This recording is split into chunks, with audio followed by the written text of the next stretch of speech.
Hello అందరికీ నమస్కారం welcome to Neha Sharma diaries మరో మంచి easy and simple and tasty sweet రెసిపీతో మేము ముందుకు వచ్చేసానండి. చాలా ఈజీ రెసిపీ అండి, 2 నిమిషాల్లోనే చేసేసుకోవచ్చు. ముందుగా మిక్సీ జార్ తీసుకొని కప్పున్నర పుట్నాల పప్పు అండి, డోల పప్పు అంటారు, వేపిన పప్పు అని కూడా అంటారు.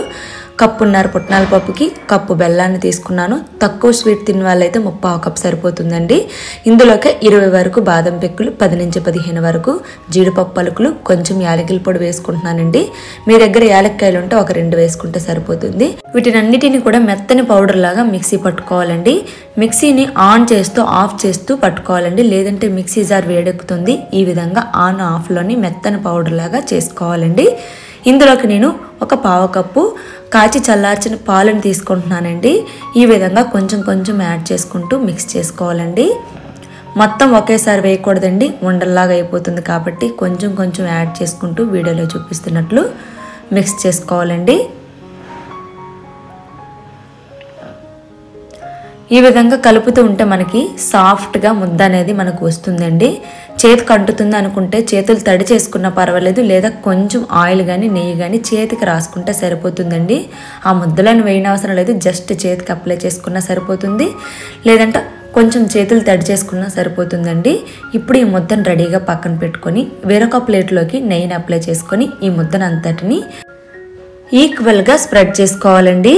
చేతికి అంటుతుంది అనుకుంటే మాత్రము చేయిని ఒకసారి వాష్ చేసేసుకొని ఈ ముద్దను మనము ఈక్వల్గా స్ప్రెడ్ చేసుకుంటే సమతలంగా ప్లేట్ అంతటికి చక్కగా స్ప్రెడ్ అవుతుందండి. ఈ విధంగా చేయడం రాదు అనుకుంటే ఏదైనా ఒక సమతలంగా ఉంటుంది కదండి కిందన అడుగు భాగము, అలాంటి ప్లేట్ ఒకటి తీసుకొని దానికి కొంచెం నెయ్యి కానీ ఆయిల్ కానీ అప్లై చేసి ఈ విధంగా అద్దినట్లయితే ఈక్వల్గా అయిపోతుందండి ప్లేట్ అంతటికి కూడాను. ఈ స్వీట్ అనేది మీకు ఏది సులభం అనిపిస్తే ఆ విధంగా మీరు చేసుకోవచ్చండి. నాకు ఇక్కడ చేత్తోనే చాలా బాగా వచ్చిందండి.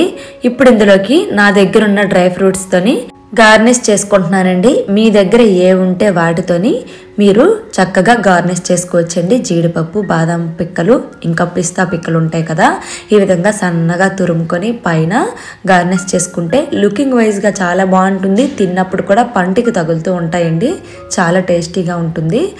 ఈ విధంగా మనము డ్రై ఫ్రూట్స్ని వేసుకోవడం వల్ల ఇప్పుడు ఈ స్వీట్ని పిజ్జా కట్టర్తో కానీ లేదంటే చాక్తో కానీ మీకు నచ్చిన షేప్లోని కట్ చేసుకోవచ్చండి. నేను ఇక్కడ స్క్వేర్ షేప్లోని కట్ చేసుకున్నాను. చాలా ఈజీ ప్రాసెస్ అండి, నోట్లో వేసుకోగానే వెన్నలా కరిగిపోతుందండి.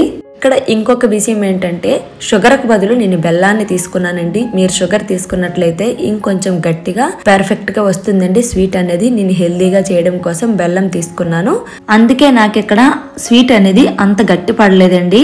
మీకు పర్ఫెక్ట్గా రావాలంటే మాత్రం షుగర్ తీసుకుంటే మంచి షేప్లోని కొంచెం గట్టిగా వస్తుందండి. నేను ఇక్కడ స్వీట్ని ఒక 10 మినిట్స్లోనే తీసేసానండి. ఒక 20 మినిట్స్ మీరు ఆగినట్లయితే ఇంకొంచెం గట్టిగా పర్ఫెక్ట్గా కుదురుతుందండి.